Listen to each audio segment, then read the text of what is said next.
Bonjour et bienvenue sur Dessine-moi une rose, la chaîne où l'on parle d'art-thérapie, de développement personnel et spirituel.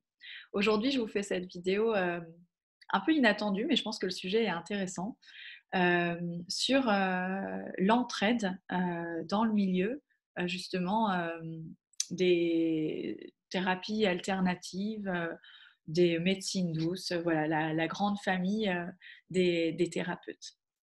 Il y a une réputation, hem, comme quoi, bah, voilà, parfois on arrive là-dedans, on est un peu désillusionné parce que, on espère, en quittant le monde du capitalisme qu'on va arriver, dans ce milieu, un peu comme dans un milieu de bisounours, où tout le monde va être gentil.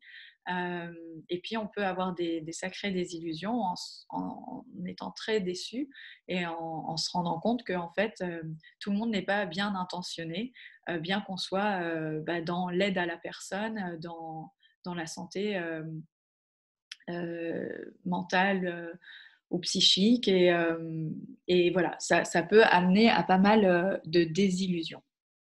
C'est vrai en partie. C'est vrai en partie parce que, bah, il y a de tout, partout et donc même, dans ce milieu-là et ben, comme c'est un business, ça appelle aussi des opportunistes et des gens qui sont pas sincèrement, hem, dans dans leur alignement et qui sont, là juste parce que le bien-être est un business, que ça marche et donc ils se disent qu'ils ont une carte à tirer et donc ils viennent se mettre là, mais donc du coup, leur cœur n'est pas réellement lumineux, ouvert, ils n'ont pas l'état de conscience qui va avec, et donc bah, on peut rencontrer ces personnes-là.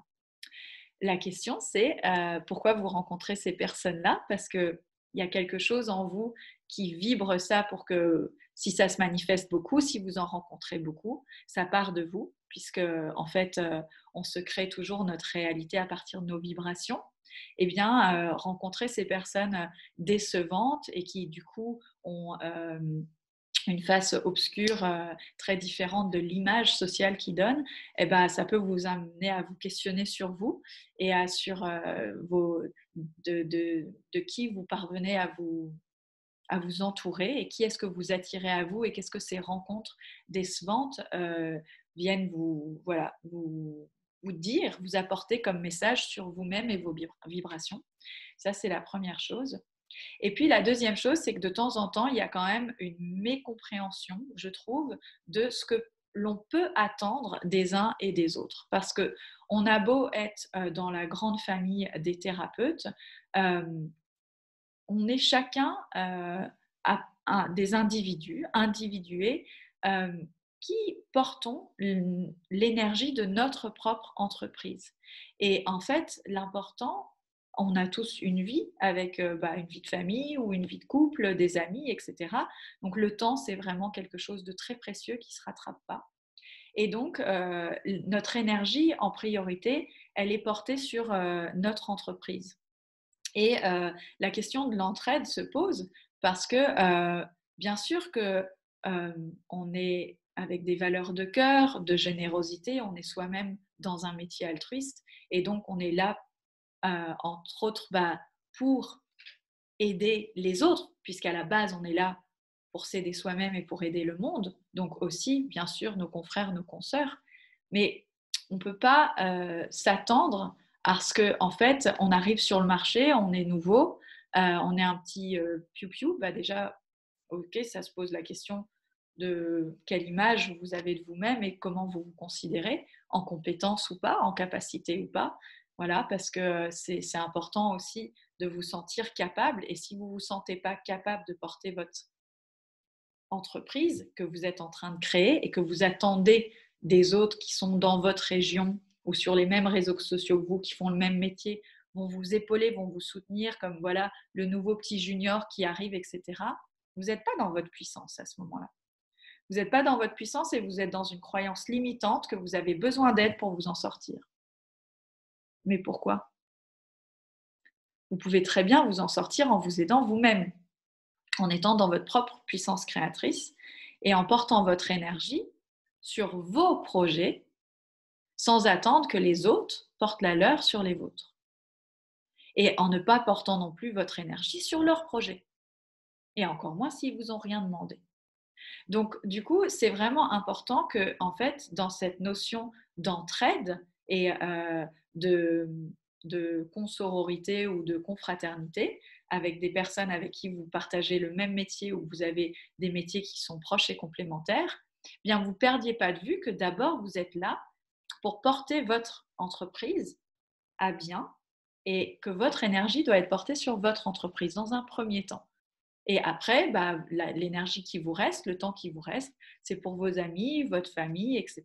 Et si vous êtes dans une démarche de développer un réseau, si vous êtes dans cette démarche, parce que ce n'est pas tout le monde qui est dans cette démarche, et il y a des gens qui ne le sont pas, et c'est à respecter, et ce n'est pas pour autant que ce sont des gens pas bienveillants, ou pas solidaires, ou pas dans l'entraide, c'est juste, c'est pas leur démarche d'être dans le réseau, c'est tout.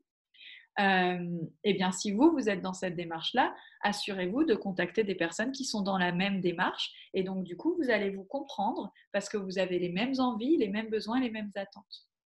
Voilà.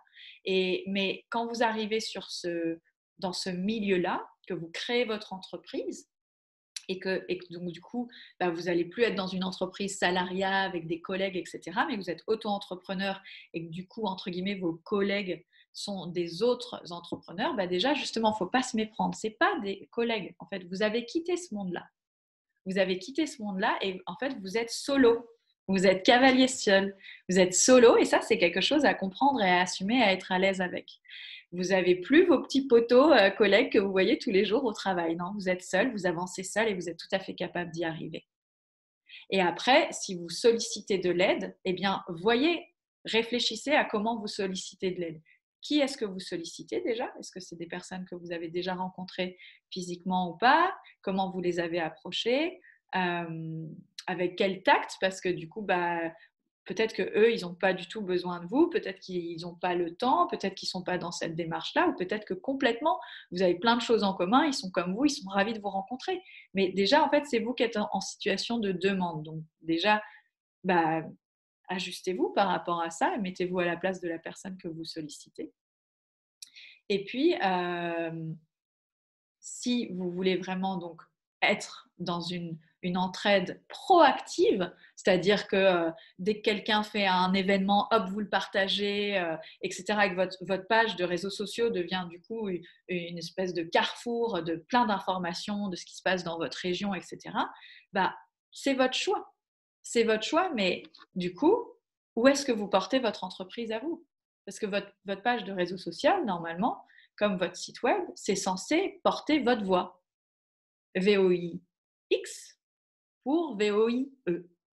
Donc, à pas mélanger l'entraide et la confusion, en fait.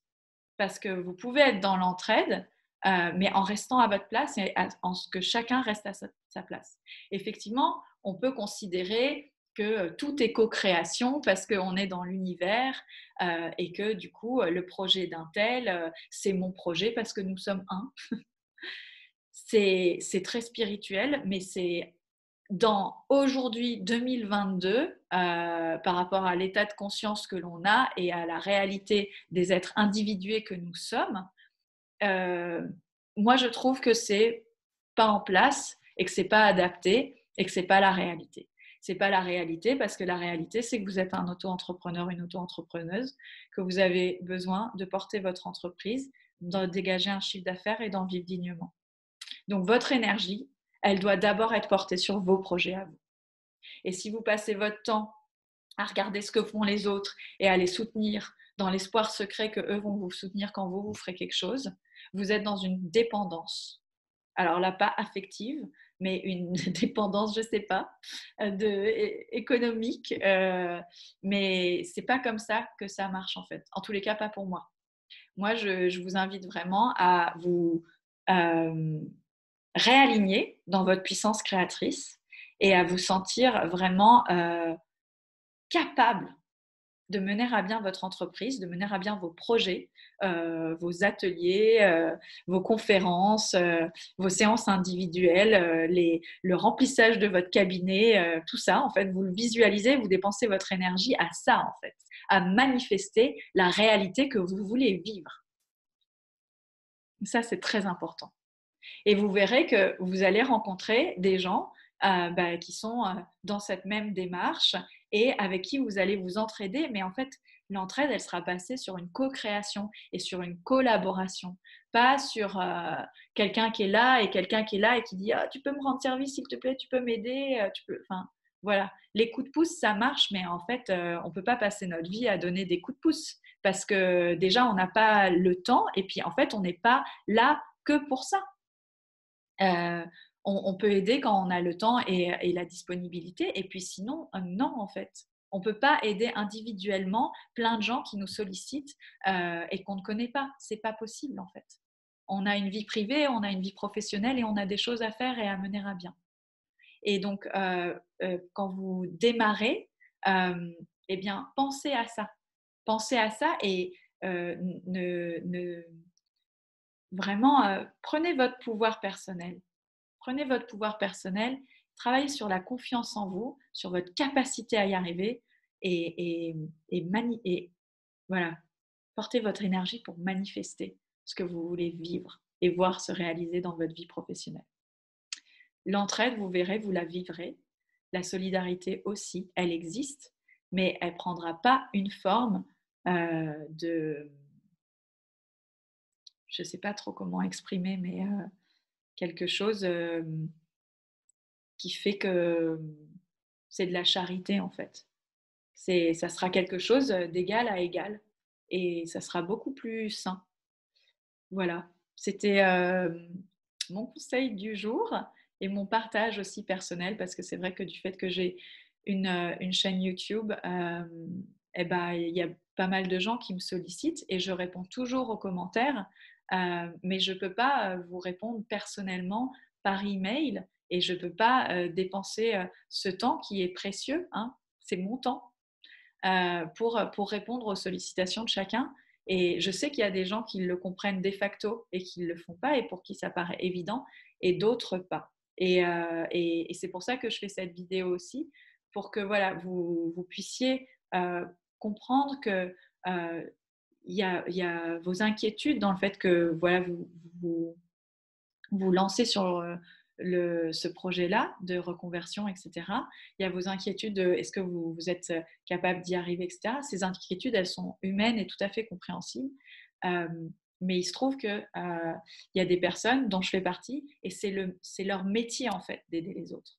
Donc ils ne peuvent pas le faire en passant du temps à le faire gratuitement, alors que c'est leur métier et c'est leur façon de gagner leur vie. Donc, cette aide-là, elle a de la valeur et elle a tellement de valeur que ça en fait un métier. Et donc, du coup, bah, voilà, les commentaires, j'y réponds toujours.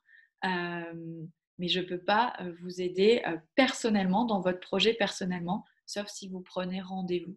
Et, euh, et dans ce cas-là, bah, on se connaîtra personnellement et je serai très heureuse de vous accompagner et d'être votre coach et votre mentor pour votre projet professionnel.